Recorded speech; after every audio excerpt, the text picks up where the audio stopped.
not necessarily tribal or regional.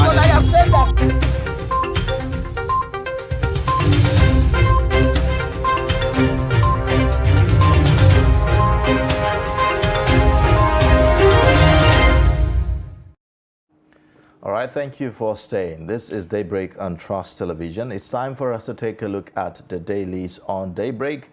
And we'll begin with the Daily Trust newspaper this morning, where the lead story talks about the cash crunch that Nigerians are facing at the moment.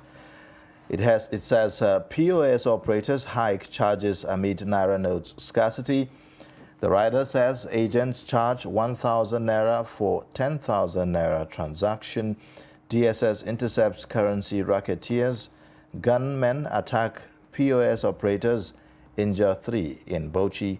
Why e-payment may not address Naira scarcity, says experts. You'd find all the details on page 4. And then above the lead story, Nasarawa, how I lost 9 children to air raid after paying 6 million Naira. That's according to a Fulani leader, and that's on page 3. 1.8 trillion Naira used vehicles imported into Nigeria from US in 6 years, and that's on page 27. Infrastructure development in Nigeria, fantastic, Buhari says in Kano. You also would find the pictorial there showing you the squabble in the process of trying, although these ones are looking a bit more organized. People queue up at ATM machine to withdraw the new Naira notes in Abuja. You'd see how the banks are empty. Also, you have below the pictorial, iSwap distributes old Naira notes to passengers in Borno. All the details on page 46. Nigeria at very high risk of Lassa fever, NCDC. FG backs US on visa ban, says Buhari not eyeing third term. Urus produces first made in Nigeria COVID-19 vaccine on page 19. These are the main stories on Daily Trust newspaper this morning. Now let's take a look at the Punch. The Punch has a lead story that says Buhari's Kano visit. Protesting youths barricade roads, stone helicopter. And the first rider, Nigerians don't appreciate what they have, says Buhari as protesters rampage. Foreign elements using Boko Haram to destabilize Nigeria, president insists. APC campaign council kicks as PDP blames Tinubu Ganduje for attacks. And beneath that, we have a picture of the president inaugurating the solar-powered electricity project in Kano. And just by that picture, we have that of the youths on the street. And just above that, 650 Naira petrol, Pengasin plans clamp down on marketers. And above the masthead, new Naira, racketeering booms in Lagos, Abuja, and Anambra. We also have return seized assets to me, Desiani tells federal government. And beneath the pictorials, we have 7 directors jostled for accountant general's job. Panic as Lagos hoodlums invade school, chase pupils. And still on the Punch, federal government backs U.S. visa ban on election riggers. This is about the major stories on the Punch for today. All right, let's take a look at the Guardian newspaper this morning. On the Guardian, the lead story talks about Nigeria must not fail with 2023 polls, UN scribe warns. It has the riders that says charges NBA to ensure success of general elections. NBA apologizes to Nigerians for neglecting role. Polls must hold as scheduled. Afenifere insists. Warns against use of court to abort exercise. EU deploys 100 observers to monitor elections. Sharia Council fears staggered polls may instigate violence. Utomi, INEC must pass confidence test, tackle underage voting and vote buying. You also would find above the lead story, Nigeria risks losing foreign assets to reckless borrowing. CSOs warn Atiku will heed appeal court judgment on Kano. if elected president, says Okonkwo. NSIA's 10 megawatt solar power will attract FDI to Kano. CNPP seeks sanction for hoarders of new Naira notes. You have also at the bottom, despite extension, Nigerians can't withdraw old new notes. You have our agitation is for a restructured Nigeria, not Yoruba, president says Bolawole. So these are the major stories on the Guardian newspaper this morning. Over now to the Nation newspaper. It has a lead story that says banks fail to dispense cash in halls, ATM terminals. The first rider, POS operators, hawkers sell Naira notes in cities. And the second, Emefiele's action, political, says reps leader. And beneath that, we have pictures of queues in front of two different banks, just beneath that. And then we have Tinubu, we will use oil to develop Akwa Ibom. And just above the masthead, how overvoting voided Ademola Adeleke's victory. We also have why Ekiti Cargo Airport is not functional yet. This is by the government. Suspended land grabbers seal Lagos school. Now, this is about the major stories on the Nation newspaper for today. On the Nigerian Tribune this morning, it leads with the story saying PDP, APC fight over Buhari's visit to Kano. And also you have Ojuelegba Bridge accident. Sanwo-Olu directs trial of truck owner and driver. You also would have other stories. 2023 elections must hold as scheduled, Afenifere insists. Ex-Petroleum Minister Diziani goes to court over seized assets. Delta government debunks seeking fresh 100 billion naira loan. You also have Buhari inaugurates NSIA 10 megawatts Kano solar power project. You also would see other stories at the very top. Atiku will grant Kano unconditional release if elected president. Other stories, DSS intercepts syndicates selling new currency notes, bank officials implicated. Only military aircraft can land in Ekiti Airport. That's according to the government. Now, these are the major stories on the Nigerian Tribune.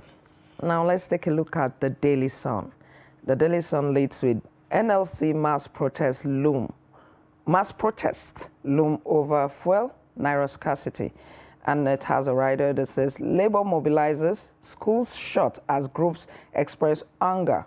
Petrol price rises above post-subsidy benchmark of 410 Naira per litre.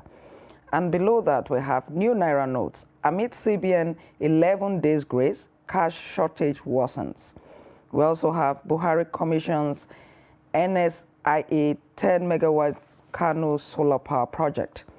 And still on the Sun, I rescued Atiku when Obasanjo wanted to roast him like goat meat. This is coming from Tinubu.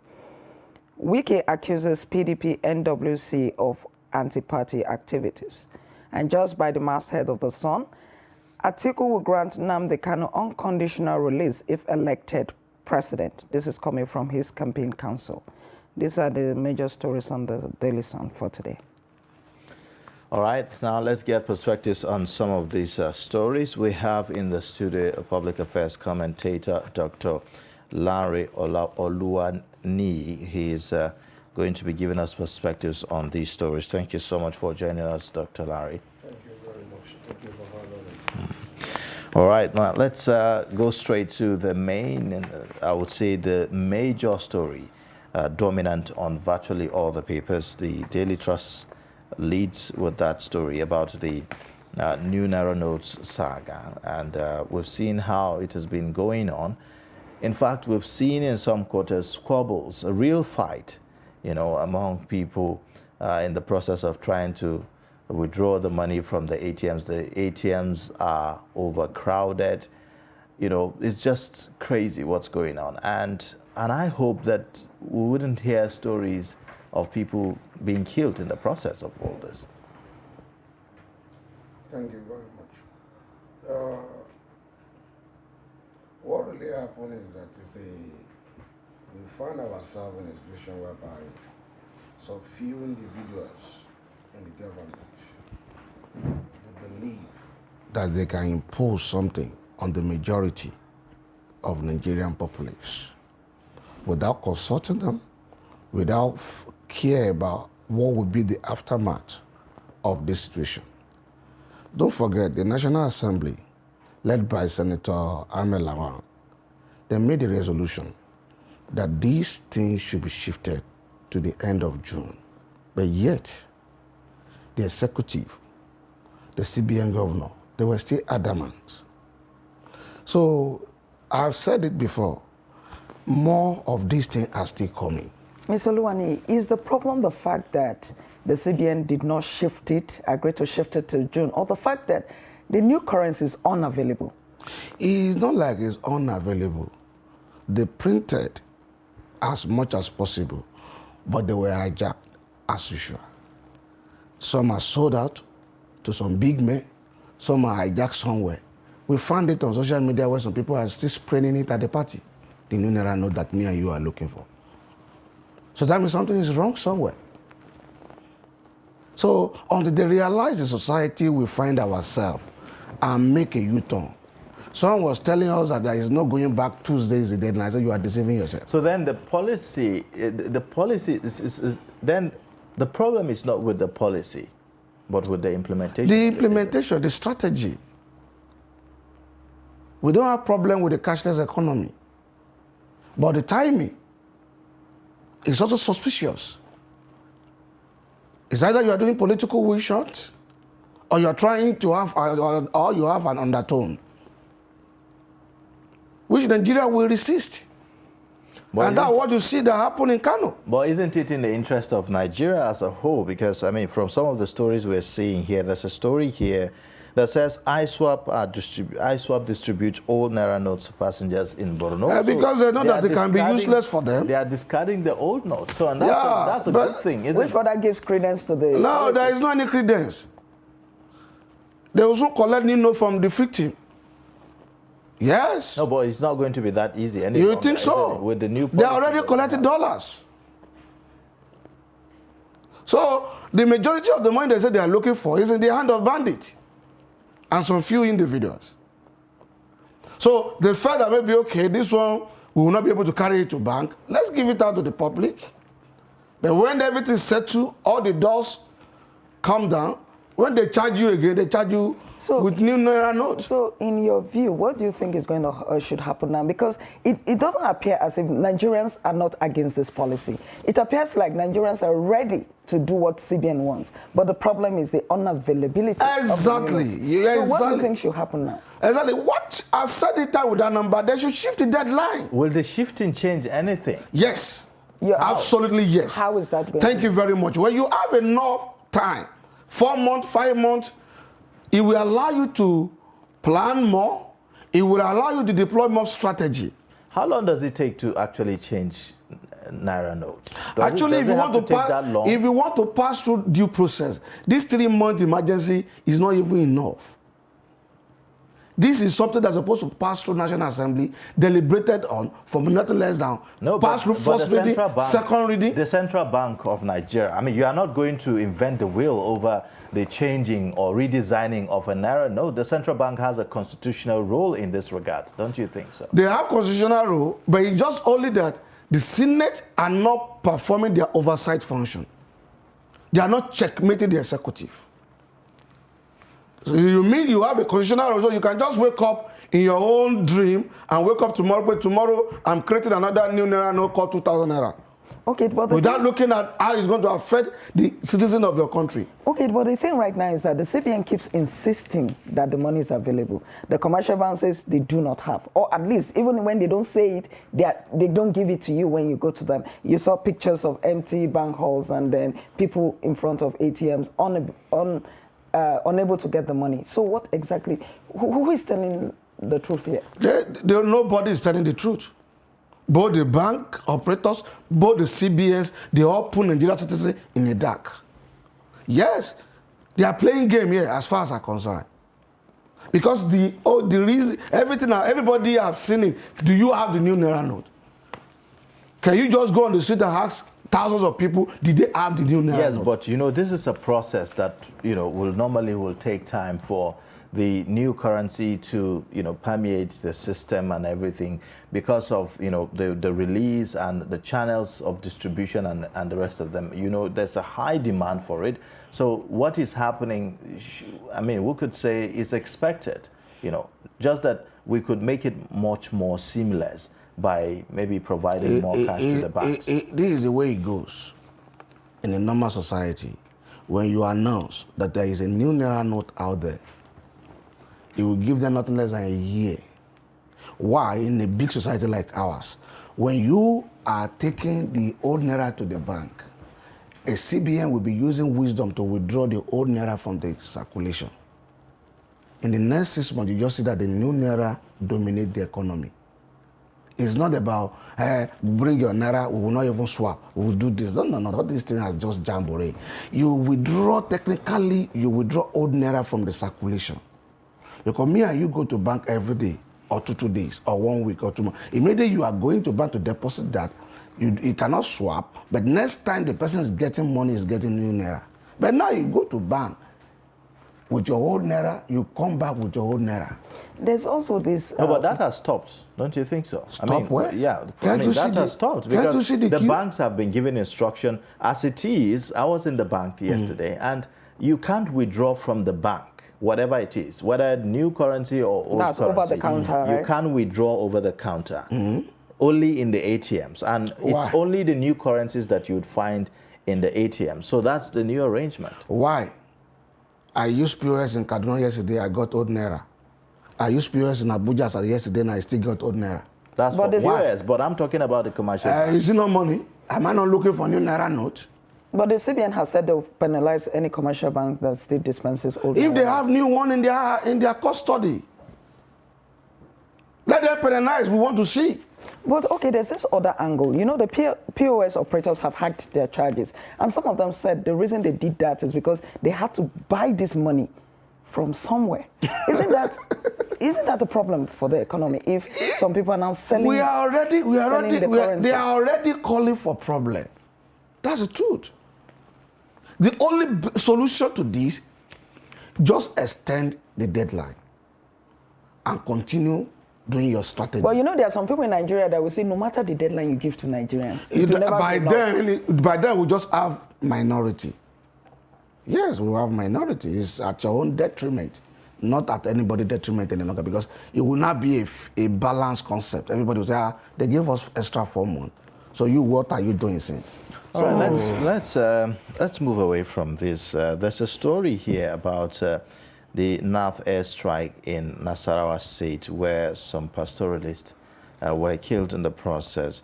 About 40 of them. One of them is he's sharing his own ordeal on how it happened. He lost 9 children, and that's after he paid 6 million naira to the Benue State government to retrieve some of the cows that were seized from him, you know, and all that. What do you make of this kind of very emotional story?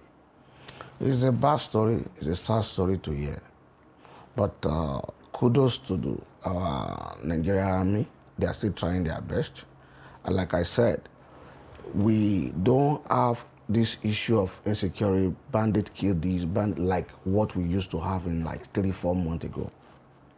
But as much as we want to commend the military for doing their work, isn't it time something is done about these attacks that maybe they are not targeted at a certain group of people, but then they hit anyway? You understand? Because we have had incidents where innocent people are killed in the process. Is there a way it can be reduced while the military fights the criminals? You know, this is a guerrilla warfare.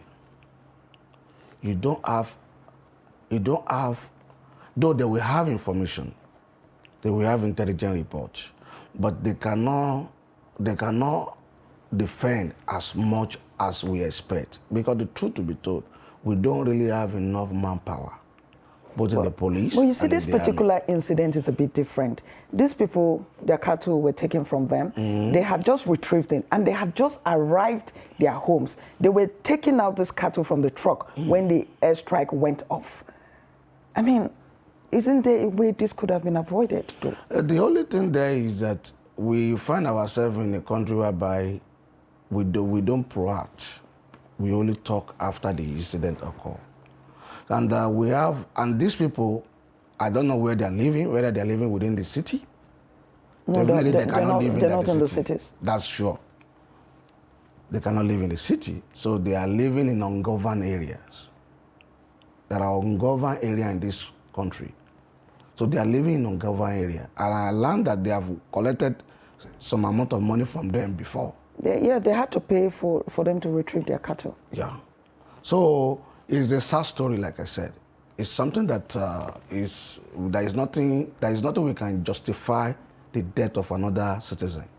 There is no amount of story we can use to justify it. But do you think there's a mechanism the military can put in place to checkmate these things? Why not? Why not? We are in a technology era. We're in a technology era. They're supposed to deploy technology across the ungoverned area and have a situation room whereby before an attack took place, you have already. But the issue there is that we don't have manpower, and we don't have enough machinery, enough equipment, enough everything to do all these things. I can't deceive you, because what we have found in our country today is a bad story that we don't prepare for. All right, let's take a look at another story here, talking about Buhari's Kano visit. We see a story here, the lead story on the Punch. It says, protesting youths barricade road, stone helicopter, and that's talking about Buhari's helicopter now. The writer says, Nigerians don't appreciate what they have, says Buhari as protesters rampage. Foreign elements using Boko Haram to destabilize Nigeria, President insists. APC campaign council kicks as PDP blames Tinubu, Ganduje for attacks. What do you make of this story? We are seeing these agitations and anger from members, people who you may say were initially supporters of the President Muhammadu Buhari. Kano was a major stronghold for the APC. In his own hometown in Daura, we've heard about this similar protest and, booing of the president and all that. What will be the impact of this on the next election? Now, the people are not just angry about the President Buhari and 8 years or 7.5 years administration. They were even angry about DCBN new policy. Because I remember that Governor Ganduje wanted to stop the deficit because he knew what is happening on ground. But after the extension, the extension does not yet affected anything.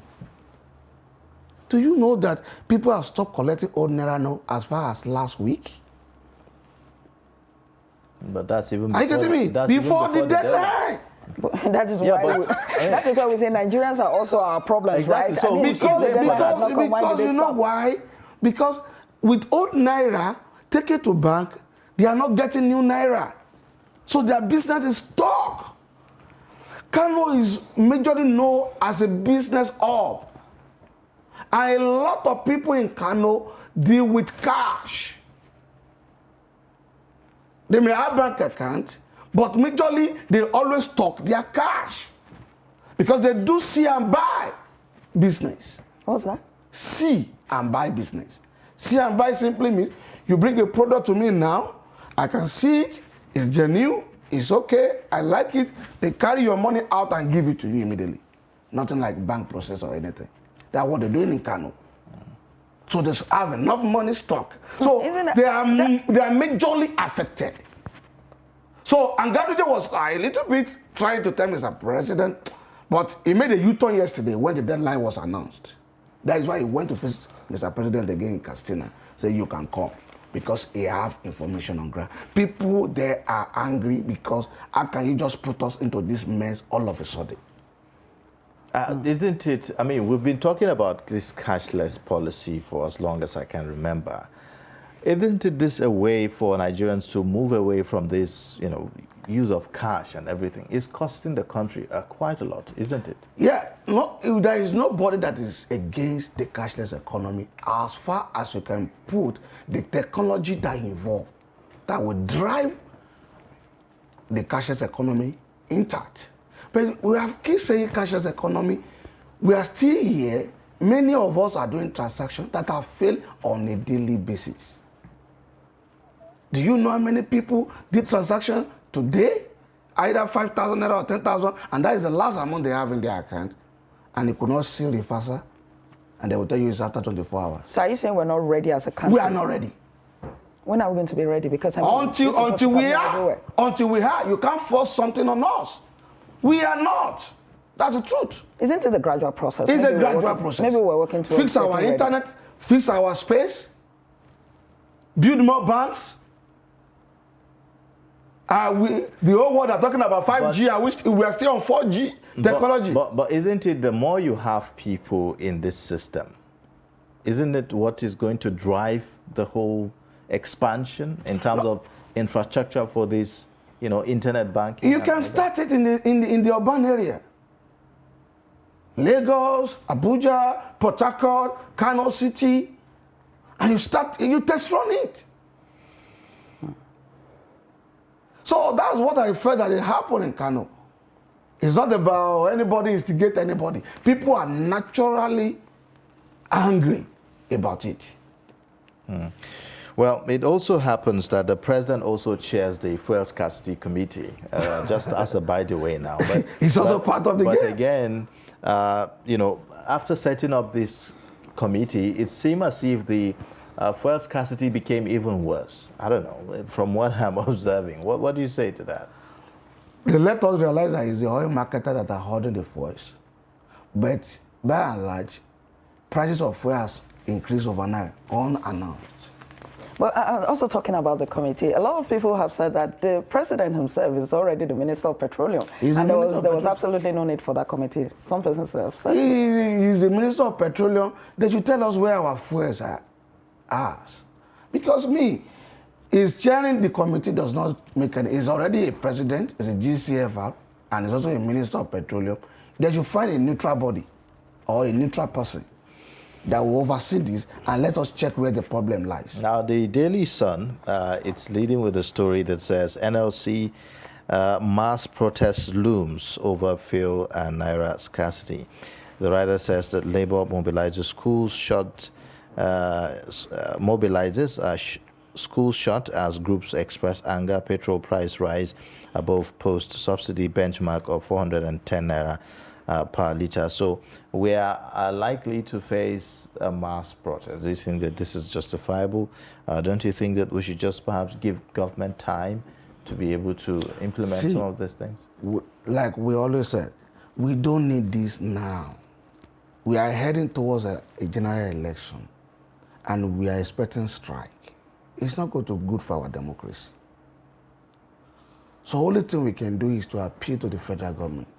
Please, reverse or suspend or extend all these deadlines and all this policy you are bringing to us now, because it is not giving us a right signal in the international community.